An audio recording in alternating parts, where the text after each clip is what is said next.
Welcome back to another incredible interview. I'm really excited for this one. So, hey, if you're new to my page, if you're new to this channel, my name is Kim Ward. I help female entrepreneurs kick ass and find their fire.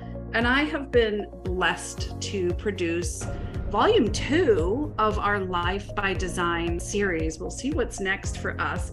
And as you can see, I am not alone. I am here with one of our best-selling authors, ×2, because you were also in Vol.I, Marcia Domecq. Thank you for carving out some time to speak with me tonight. How are you? I am great, and thank you so much for having me.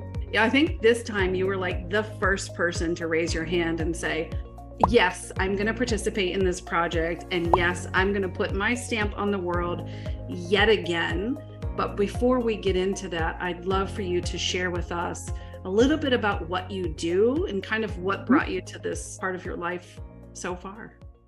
So I am a psychotherapist of about 30 years. I work in the clinic hospital setting, doing group therapy with patients that either are at risk of being hospitalized for suicidal thought, or just have anxiety and depression, or have just recently gotten out of the hospital for a suicide attempt. That's what I do during the day.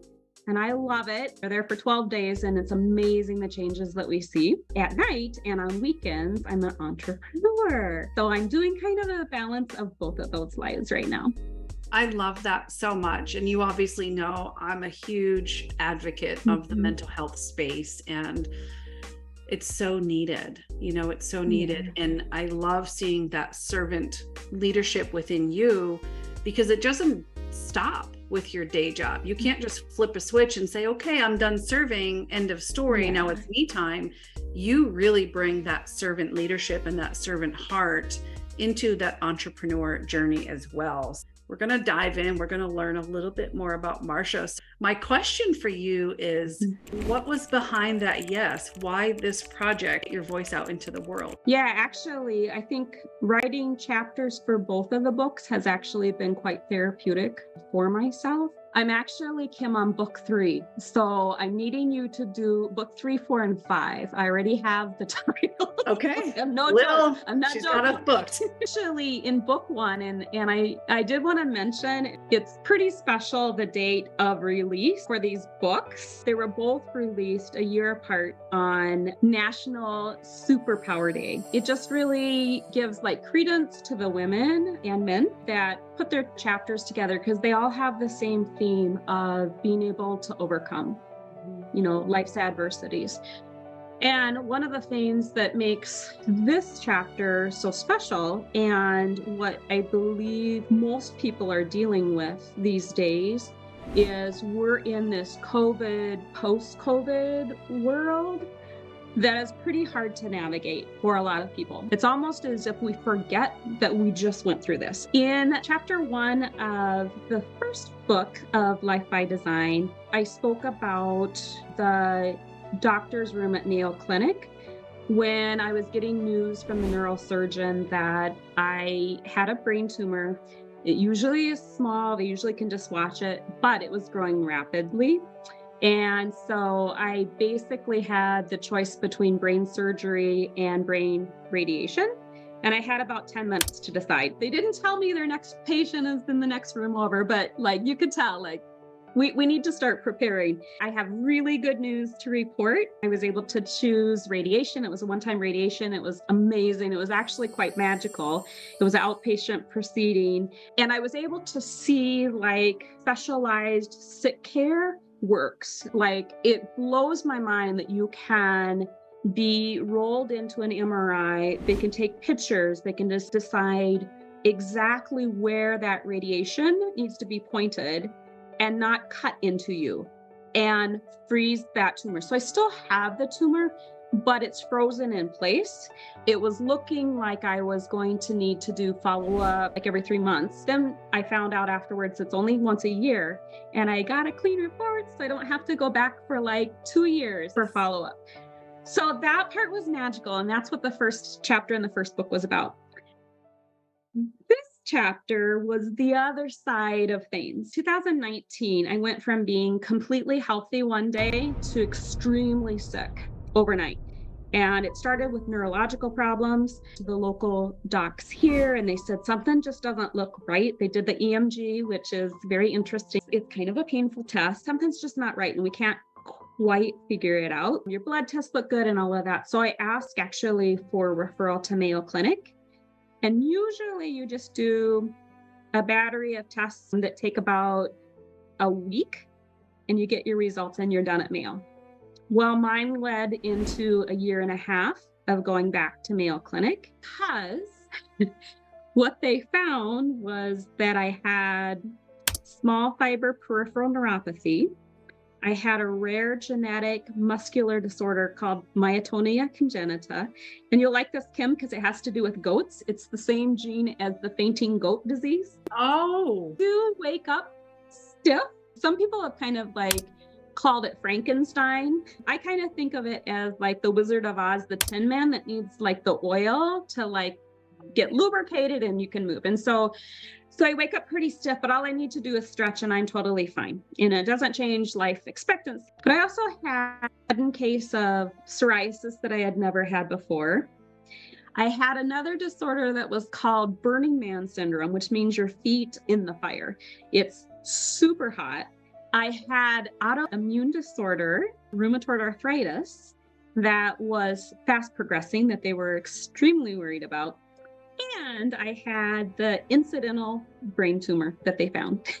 So actually, in a lot of ways, I'm very thankful for the neurological issues, or else they would have never been able to MRI to see that there was something going on with the brain. I'm sure that at that time they were looking like for MS, that kind of thing. And they're like, oh, look, there is a big brain tumor in here. I had no symptoms at all about the brain tumor at all. And had that kept growing, it wasn't cancerous, but had it kept growing, it would have touched my brainstem and that would have been it. So it was life-threatening in that way. How you've been through this, we as humans, I say this all the time, there's 100% guarantee that you are going to be slapped with things on our path and in our lives.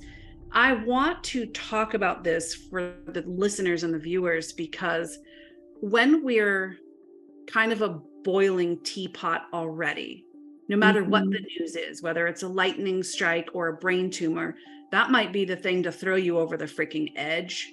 And so I will really want to know from your perspective, what was that news like? Getting that news, like really what was going through your mind in the moment? Well, and that's a lot of what this second chapter is about, is actually entitled. So the first one was entitled The Power of Perseverance. That was all about, you just have to do the thing, right? Whatever it is, you just need to do the thing. Perseverance pays off. This chapter is called The Silent Scream of the Soul. What that's about is what I think every single woman can relate to. And that's that we are conditioned to just keep so much in because we are so busy caretaking the rest of the world. This chapter talks about the neurological part because the doctors were unable to solve what was happening, especially post-COVID. Yeah. And you see that in your career, right? But you also experience that for yourself as that woman, as that female, and as that person who's gone through as much as you have. And, you know, here we are, guys, like she's waiting for me to write book 3, 4, and 5. Her stuff, her chapter can be a book by itself, a book in itself. This is just, it is incredible to kind of look over the shoulder at what someone has experienced in the way that you share so openly and just so transparent. It's like, oh my gosh. But the takeaways from this chapter, I think we tend to forget, like, this is a human being. This is Marcia's life. These are not just words on pages. This is a human who raised her hand and said, I've been through this and I want to share it with you. And so what are you hoping for the reader as they go through your pages? What was the end result for you as the author? Yeah, yeah. My hope for others. So excited to let you know I have developed a movement. It's called a self-care movement because my passion now has become not letting other women have to do this alone, having a roadmap and being able to self-care so that you don't have to take that stress and get physically sick like I did. So that now is my main mission in life. I love it. For those people who are kind of in it, in the rough, you know what I'm talking about.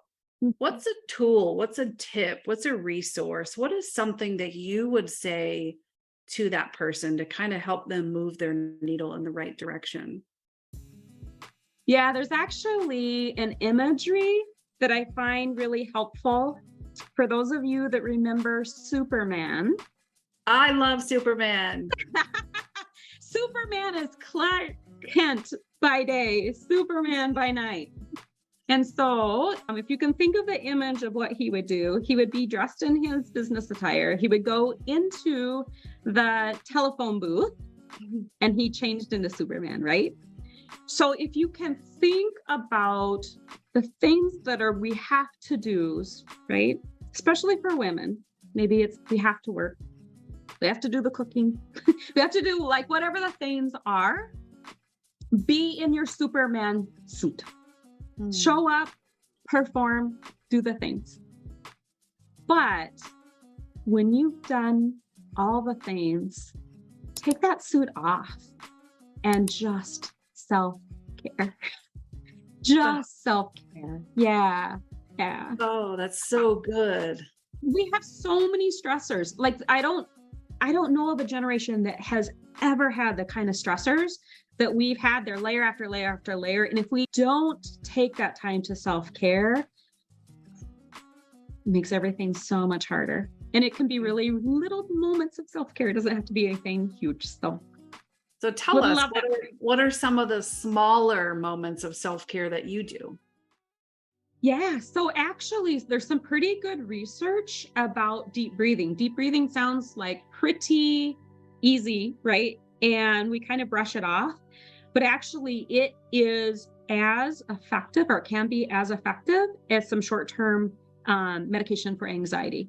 So I'm not saying don't take your meds, but it actually is really effective. And a fun thing that I put into deep breathing is, Kim, what's your two favorite colors that you have? Pink and purple. Perfect. So what you want to do with the deep breathing is you want to breathe into 4, but you're going to visualize filling up with pink air. And then you blow out purple to the count of 7, filling the entire room. That is just so freaking fun. Oh my God. And you can do it anywhere, right? You can do it anywhere. Yeah. That's really cool. You guys, she's a badass, right? I love it. Thank you so much for sharing that with us. Thank you. I've heard of deep breathing, obviously. I've heard of square breathing, but no one's ever put the colors on with it. And it makes it. Yeah, it's my little thing. I love it. So from Marcia's heart to our viewers, I want to give you a space to talk to them directly. Is there something that's on your heart, a message, a to-do, an action step? I want you to have the floor and have that space. Yeah, I think that it's really important to have what I call safe spaces for yourself. Think of where it is in whether it be your house, whether it be the beach, whether kind of your happy place, and make that an absolute oasis for you. So if you are drawn to like sensory things, have that soft blanket there. Have that aromatherapy there. Be able to put lighting. I love like color changing lights. Just make a place that is just yours and maybe even off limit for the rest. Just indulge, yes. Unfortunately, that is my home office, but I have my salt lamp, I have my aromatherapy, perfect. I've got my blankets and my pillows, so I've got all the things. I love it. I love it. That's so great. those are really great tips. And I think as I'm going to call us frazzled women, not that we all are, honestly, guys, but we do wear a lot of hats. We do a lot. And like you said, we tend to prioritize ourselves last. And sometimes it shows, sometimes we feel it, but we don't know how to get out of that vicious cycle. And I think that Marcia is really giving you the keys right now to say, look, you don't have to go spend $10,000 and fly to Sweden to have a Swedish spa day. These are things that you can do in your everyday life that really do make a difference. Join her self-care movement. And she just sprung a surprise on us. She is going to gift you an autographed copy of this book. Great. Oh, that was cool. Oh, so good. Thank you so much for your time. And I really do adore talking with you. And thank you for your contribution. This is it. So any last words for our friends, for our viewers? I will be having Facebook Live self-care weekends coming up.